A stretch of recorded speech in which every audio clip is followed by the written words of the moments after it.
बाजे चकिया बेटा एहन बोले झूठे के देखबै छै हमरा रे गोली दे बाजे चकिया बेटा एहन बोली झूठे के देखबै छै हमरा रे गोली बाजे चकिया बेटा एहन बोली झूठे के देखबै छै हमरा रे गोली करी है नहीं बेटा कोनो गलती मारबौ हम तोरा एहन खंती लेतौ नहीं सात में भरती मारबौ हम तोरा एहन खंती लेतौ नहीं मधुबनी में भरती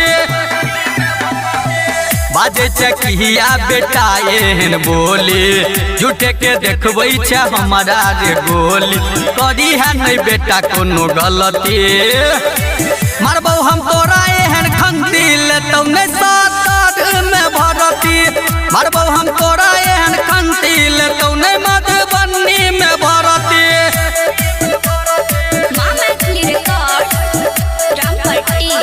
Music by Amit Tiwari.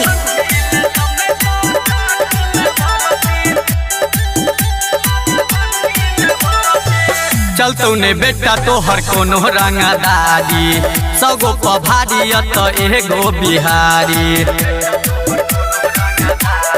रे चलतौ ने बेटा तोहर कोनो रंगदारी सगो पभारी तो एगो बिहारी कहै छियौ तोरा बात के समझै हमरा सामने रे बेटा एना नहीं गरजै रखने छियै हम असली मारबौ हम तोरा एहन खंती लेतौ नहीं दरभंगा में भरती मारबौ हम तोरा एहन खंती लेतौ नहीं तोरा पटना में भरती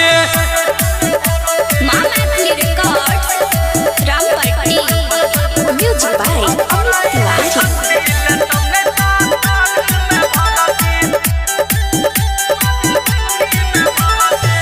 कहै छियौ रे बेटा रहै सम्हर के नहीं तो तू मारल जेबे मुहरी रगड़ के रे कहै छियौ रे बेटा रहै सम्हर के नहीं तो तू मारल जेबे मुहरी रगड़ के अमित सोमित छै बड़ी खुनाकार रे नीतीश परवाना के चलै छै नाम रे पवन अकेला झाटू सन के मारबौ हम तोरा एहन खंती लेतौ नहीं सुपौल में भरती मारबौ हम तोरा एहन खंती लेतौ नहीं खगड़िया में भरती बाजे चकिया बेटा एहन बोली